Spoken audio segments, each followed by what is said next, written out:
ব্যক্তিগতভাবে অনেক হ্যাপি, কারণ এটা আমাদের অনেক বছরের চাওয়া ছিল।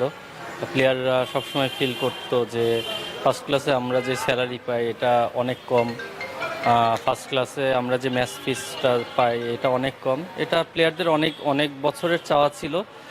যদিও এই চাওয়াটা আমরা প্রতিনিয়ত বোর্ডকে জানিয়েছি, কিন্তু ফুলফিল হতো না। বাট এখন যেভাবে বেড়েছে, আগে ধরেন একটা জাস্ট কোনোরকম ধামাচাপা দেওয়ার জন্য 5,000 বাড়িয়ে দেওয়া হতো, সেই জায়গা থেকে বের হয়ে এই ক্রিকেট বোর্ড আমাদেরকে যেভাবে প্লেয়ারদের এক্সপেকটেশন অনুযায়ী এবং তাদের সামর্থ্যের সর্বোচ্চটা দিয়ে প্লেয়ারদের জন্য চেষ্টা করেছে, এতে পুরা ক্রিকেট অঙ্গন খুবই খুশি। বড় বড় যেই ক্রিকেট নেশন কান্ট্রিগুলো আছে, এরা কিন্তু সবসময় প্লেয়ারদের কথা সবার আগে চিন্তা করে। প্লেয়াররা কিভাবে ভালো থাকতে পারবে, প্লেয়াররা কিভাবে বেস্ট ফ্যাসিলিটিসটা পাবে, সবসময় প্লেয়ারদেরকে হ্যাপি রাখে। তো আমার মনে হয় যে এই প্র্যাকটিসটা আমাদের বাংলাদেশে ছিল না। এই নতুন বোর্ডের আন্ডারে এই প্র্যাকটিসটা শুরু হলো। আমি আশা করব ইন ফিউচার এটা আরও আরও বড় পরিসরে এবং আরও বেটার ওয়েতে করা হবে। একজন টেস্ট প্লেয়িং কান্ট্রি হিসেবে যে রকম ফ্যাসিলিটিস থাকা উচিত, আমাদের তার ধারের কাছেও নাই। তো এই বিষয়টা সবারই মাথায় আছে, সবাই ফ্যাসিলিটিস নিয়ে অনেক কথা বলে।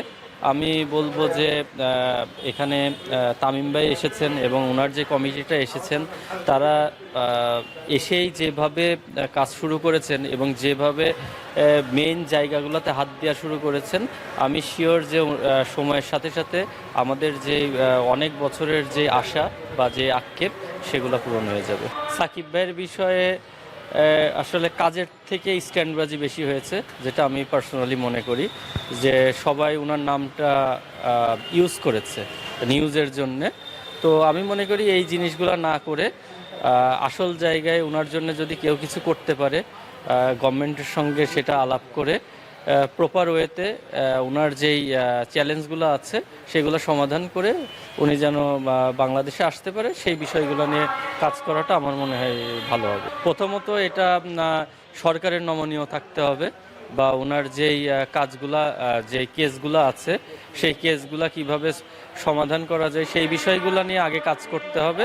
তারপরে ক্রিকেটিং যে বিষয়গুলো আছে ওনার ব্যাপারে তো কারো কোনো ডাউট নেই যে উনি ওনার ক্যাপাবিলিটি কীরকম।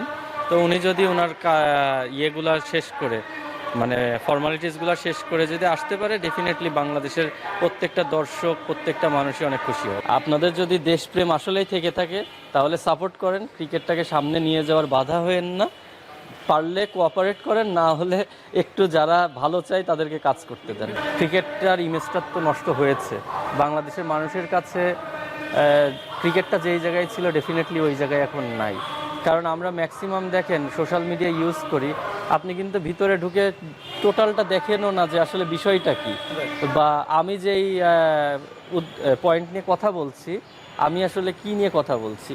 ওরা স্ক্রলিং করতে করতে জিনিসটা দেখে সবাই দেখে যে নেগেটিভ একটা কমেন্টস আসছে, সেও একটা নেগেটিভ কমেন্টস করে দেয়। কিন্তু সেটা কতটুকু তাদের কি আসলে চাওয়া উচিত কি না, বা সেটা যৌক্তিক কোনো কথা বলছে কি না, সেই জিনিস কিন্তু দেখে না। তো সোশ্যাল মিডিয়ায় এই ধরনের একটা চর্চা আমরা ফলো করছি, এবং এই জিনিসগুলো মানুষের কাছে অনেকটাই ক্লিয়ার হয়ে গেছে যে এটা একটা পরিকল্পিত বা একটা বাহিনী, বট বাহিনী, যেটা আমি নাম শুনেছি কিছুদিন আগে। তো হ্যাঁ, তাদেরকে দিয়ে জিনিসটা আপনার পরিকল্পিতভাবে করানো হচ্ছে। আমার মনে হয় না এটা সফল হবে, কারণ আলটিমেটলি দেখেন বাংলাদেশের মানুষের আবেগের জায়গা ক্রিকেট। হ্যাঁ, বাংলাদেশের মানুষ দেখেন যতই কষ্ট পাক, যত কিছুই করে, দিন আবার কিন্তু পরের দিন খেলা দেখতে আসে। আবার একজন প্লেয়ার দেখলে তাকে কিন্তু প্রপার সম্মান দিয়ে তার কাছে যায়, তার সাথে মিশতে চাই।